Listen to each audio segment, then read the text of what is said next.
Hello YouTube viewers, this is my bike check, and I did do a previous bike check on my premium solo bike, and I got a brand new parts.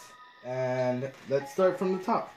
I have ODI super soft grips, Mike Horder signature S&M bars, Colony square back stem, and under that is an Animal headset integrated. Odyssey fork, same hubs as the other time, Animal javelin hubs with an Animal hub guard and peg. And for the wheel, I have Odyssey spokes with a Cinema 333 rim. And for the tire, I have a Mike Aiken tire, and as you can see, the nice volume. And I have